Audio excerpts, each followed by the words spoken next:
Coklat pink atau coklat kuning? Coklat kuning.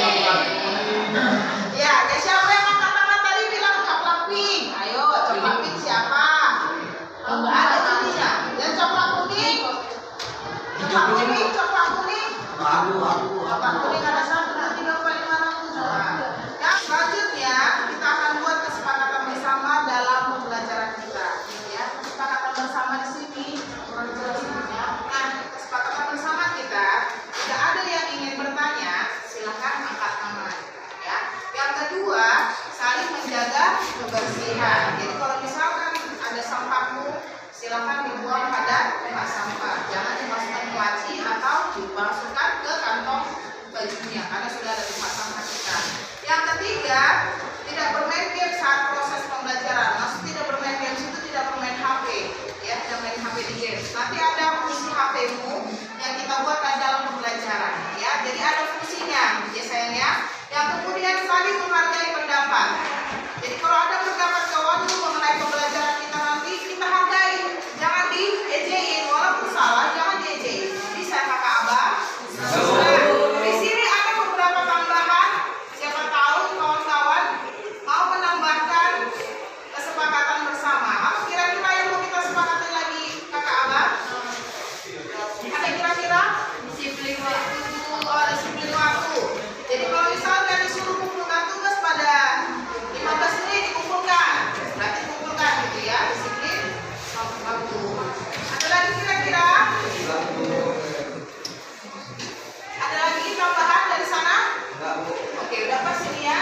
Kita ulangi tadi, kalau bertanya angkat tangan, menjaga kebersihan, tidak boleh bermain game di dalam posisi HP-nya. Kemudian saling menghargai pendapat dan menjaga disiplin waktu. Oke, ini kesepakatan kita bersama. Mari tepuk tangan untuk kesepakatan kita bersama. Sebelum kita masuk ke mari, Ibu akan buat kuis untuk kalian untuk mengetahui sampai di mana pengetahuannya yang sudah kalian pelajari minggu semalam atau tadi malam, ya. Ibu akan kasih linknya. Siapa yang bawa HP di sini? Yang bawa HP yang ada paket silakan angkat tangan. Yang ada paketnya. Kan ada nanti ada bawa HP itu tapi tidak ada paketnya samanya.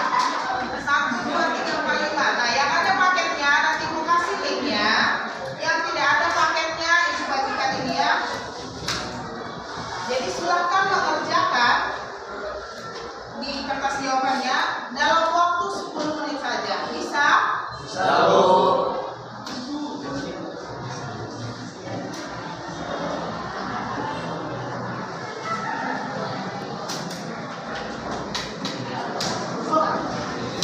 Dari hasil penilaian Ibu, yang tertinggi nilainya di sini adalah Ibu bacakan ya.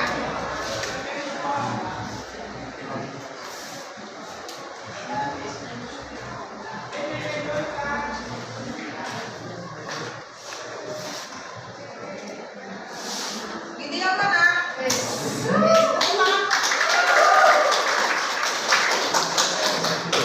Oke, yang tertinggi kedua.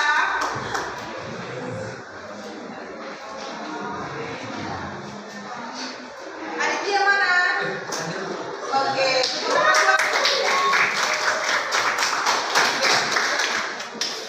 Selanjutnya kita kelompoknya.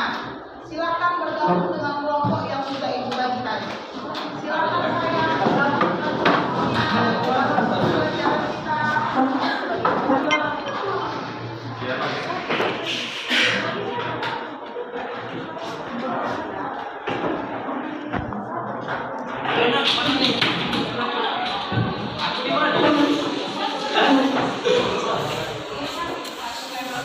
Untuk yang lebih paham tentang materi ini, Ibu akan sajikan video pembelajaran. Bagi yang tidak menyukai untuk nonton video, kamu bisa baca buku kamu, ya, atau bisa bertanya langsung dari Ibu juga bisa. Silakan ya, mau metode apa yang kamu sukai, silakan kamu pilih. Silakan ini kalau ada yang mau, Bu, saya mau Ibu ajari aja langsung boleh. Mau lihat dari bukunya juga boleh, mau nonton dari sini juga boleh. Ya, silakan disaksikan bagi yang mau nonton.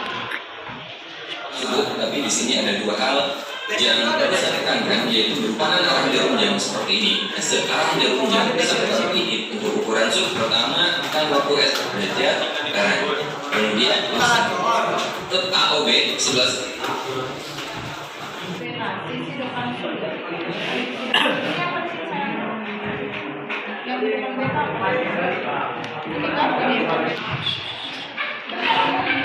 Oke, panjang busur kaki itu berbagai dengan jari-jarinya itu adalah besar sudut ini dalam satuan radian. Jika panjang AB sama dengan R, seandainya panjang busur AB ini sama dengan jari-jari, ya, tadi kan definisinya sudut AOB. Kita biar makin enak, silakan berdiri sayang. Sampai jadi bersama berdiri. Agak diregangkan belakangnya. Bicara di sana juga boleh, silakan.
Kami dari kelompok 5 akan mempresentasikan hasil dari tugas kami. Nah, di sini tugas kami adalah mencari simus, menyelesaikan dari simus, petani dan menyelesaikan dari Normal. sebelum kami rumus dari Y, jadi kami mencari sisi paling terpanjangnya. Nah, rumus untuk mencari sisi dari bagian terpanjang yaitu akar dari sisi 10. Itulah hasil dari tugas kami. Oke, tepuk tangan buat kelompok 5. Nah, tadi kamu sudah mempresentasikan hasil tugas kelompok masing-masing dan kita sudah uji kebenarannya, ya. Jadi kita masuk ke tahap akhir untuk kesimpulan. Apa kesimpulan pembelajaran kita hari ini, anak-anak? Ayo, apa kesimpulannya? Siapa yang bisa? Simus apa yaitu sisi tegak di depan sudut per sisi terpanjang. Oke, sisi depan sudut per sisi terpanjang atau bisa disebut sisi miring. Oke, silakan Bang. Kosinus alfa yaitu sisi samping sudut per sisi miring. Iya, betul tadi kan? Sisi samping sudut per sisi miring. Itulah pembelajaran kita hari ini, ya. Jadi alangkah baiknya kalian pelajari. Kenapa? Karena ini akan berkelanjutan di kemudian hari kamu nanti di kelas 2 atau kelas 12, ya. Oke, masuk kita ke refleksi. Kita akan merefleksikan diri kita hari ini. Bagaimana hari ini mengenai pembelajaran yang kamu dapatkan. Ibu bagikan untuk refleksi diri, ya, untuk refleksi diri. Silakan diisi ya kakak-kakak abang. Silakan diisi ya.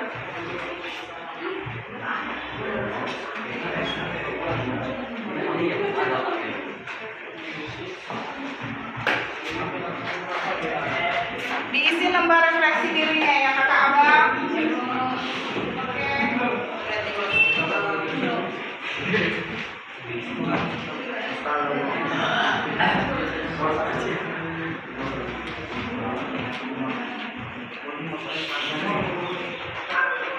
Pembelajaran perbandingan sudut ya, sudut.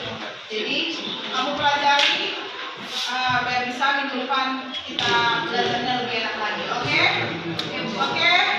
PR kita silakan dicatat sayang, PR kita pada halaman 270 bagian 1 dan bagian 2. 270 halaman 270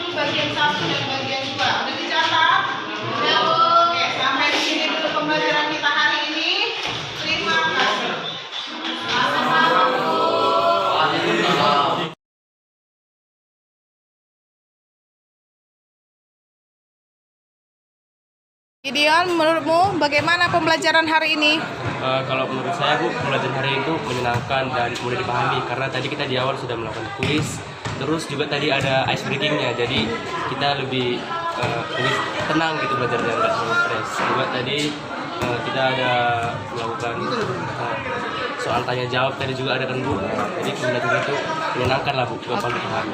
Oke, jadi mudah-mudahan begini terus ya. Ya, Oke. inilah terus Oke. Oke, makasih Gideon. Ya, Bu. Ini Dian, ya, kelas 10 TKJ. Bagaimana pendapatnya tentang pembelajaran hari ini? Pendapat saya tentang pelajaran hari ini sangat menarik Bu, karena di dalam pembelajaran dibarengi dengan video penjelasannya, jadi lebih menarik dan mudah mengerti pembelajaran yang Ibu sampaikan. Jadi lebih menyenangkan mana, di yang pembelajaran sebelumnya atau yang saat ini? Pembelajaran saat ini. Oh, jadi pesannya mudah-mudahan seperti ini terus ya. Ya Bu. Oke. Halo semuanya, saya Maria Goreti Purba, guru matematika di SMK Swasta Persiapan, calon guru penggerak Angkatan 4 Kota Pematang Siantar. Pada kesempatan kali ini saya akan menyampaikan catatan tentang refleksi kegiatan pembelajaran saya, yaitu menerapkan pembelajaran berdiferensiasi dan pembelajaran sosial emosional di dalam kelas. Yang saya dapatkan dari perencanaan proses pembelajaran hari ini, ada begitu banyak yang perlu dibuat dalam catatan. Dimulai dari perencanaan, saya sudah siapkan perencanaan, yaitu tahap awalnya pembuatan RPP, lembar kerja peserta didik, media pembelajaran, yaitu dalam bentuk PowerPoint, bahan ajar, dan saya memilih diferensiasi konten, diferensiasi produk, kemudian diferensiasi proses. Untuk diferensiasi konten itu, saya ada membuat video pembelajaran yang saya download dari video YouTube. Kemudian saya juga ada mempersiapkan modul pada siswa yang mereka lebih sukanya untuk dalam hal media cetak, yaitu langsung melihat membaca. Ada juga buku-buku pelajaran dari sekolah. Untuk diferensiasi produk, saya memberikan kesempatan kepada siswa untuk memilih. Saya memberikan LKPD kepada siswa, jadi mereka mengerjakannya bisa dalam bentuk video, bisa juga di dalam kertas karton, ataupun dalam kertas biasa, atau langsung mempresentasikannya, langsung tanpa ada ini, atau dalam bentuk gambar juga. Jadi saya memberikan pilihan kepada siswa dalam hal mengerjakan LKPD tersebut, hasil mereka nanti mereka kerjakan dalam bentuk apa. Itu saya bebaskan untuk siswa dalam memilih. Atau bisa juga dalam bentuk rekaman suara. Saya membagi siswa dalam 5 kelompok dalam kesiapan belajarnya. Kesiapan belajarnya dalam hal apakah mereka sudah sampai di mana pengetahuan mereka mengenai perbandingan trigonometri pada sudut segitiga, siku-siku. Jadi di sini awal mulanya untuk masuk pembelajaran ini, mereka harus memahami tentang segitiga, bangun segitiga, tentang kesebangunan, tentang rumus Pitagoras. Jadi saya di sini membagi 5 kelompok. Di situ satu kelompok yang sudah paham semua, tingkatan pahamnya sudah lebih tinggi dari kawan-kawan yang lain. 2 kelompok itu tingkat pemahamannya masih di bawah istilahnya ukuran sedang, tapi sudah mampu. Kemudian 2 kelompok lagi di bawah dari yang ini, istilahnya mereka untuk rumus Pitagoras masih kurang paham, bagian penghitungan mencari panjang sisi. Dan yang kelompok terakhir itu mereka yang belum memahami sama sekali, istilahnya sudah lupa tentang pelajarannya waktu SMP. Kemudian saya juga sudah mempersiapkan penilaian yang harus saya nilai dari siswanya. Saya menilai tingkat pengetahuannya, saya menilai keterampilannya, saya juga menilai sifat-sifat mereka, sikap-sikap mereka selama proses pembelajaran berlangsung. Itu juga saya nilai. Kemudian untuk pembelajaran sosial emosionalnya, saya sudah memasukkan contohnya seperti kesadaran diri. Di situ kesadaran dirinya dalam bentuk saya kan tadi, siapa di sini yang bisa berdoa, yang buat doa? Nah, tanpa saya unjuk atau tanpa saya disuruh ketua kelas, dia dengar sendiri unjuk tangan untuk membuat doa. Saya juga melaksanakan ice breaking kepada siswa saat saya melihat siswa sudah mulai jenuh, sudah mulai agak bosan dalam proses pembelajaran. Saya mengajak siswa untuk ice breaking. Ice breaking yang saya buat itu menari. Kenapa saya pilih menari? Itu biar pergerakan badan sama ini rileksnya lebih muncul. Karena kebanyakan duduk kan, jadi saya suruh berdiri untuk menari, menampilkan tarian yang saya sudah tampilkan di depan anak-anak. Dan untuk KSE selanjutnya, saya melihat dalam mereka bekerja kelompok, yaitu relasi dalam berkelompok ya. Saya melihat mereka saling bekerja sama, kemudian ada sebagian siswa yang tidak membawa alat untuk belajar, yaitu kayak seperti penggaris. Nah, mereka mau juga meminjamkannya kepada siswa yang lainnya, kepada teman yang lainnya.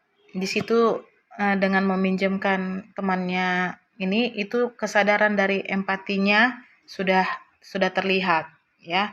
Jadi dia merasa sedih melihat temannya tidak bawa penggaris.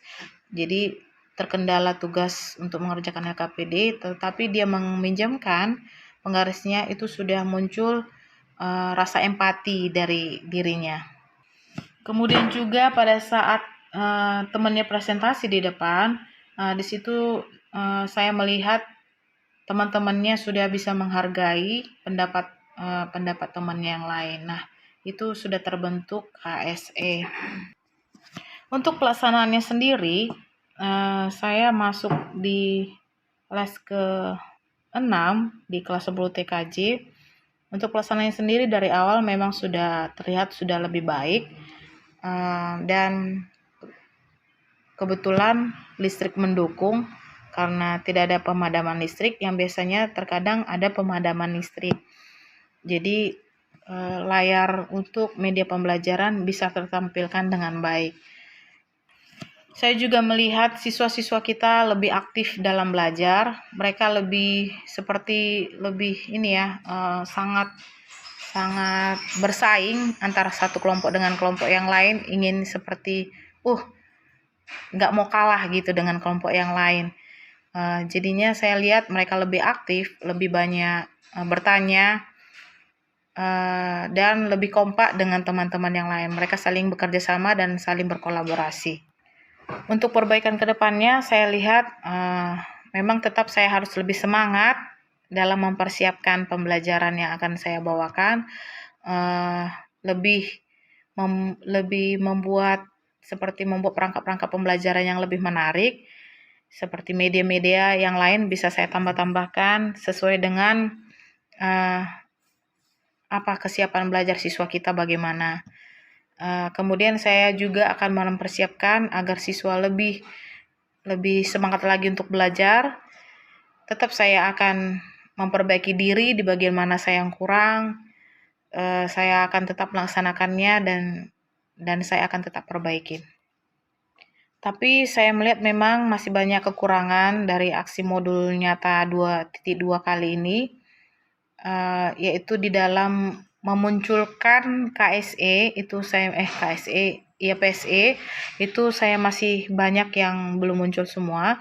Tetapi mudah-mudahan di pembelajaran selanjutnya saya bisa memunculkan lebih banyak lagi PSE-nya pada siswa-siswa saya. Jadi demikianlah hasil aksi nyata saya pada modul 2.2 dalam pembelajaran diferensiasi dan pembelajaran sosial emosional. Salam dari Kota Pematang Siantar, SMK Bisa.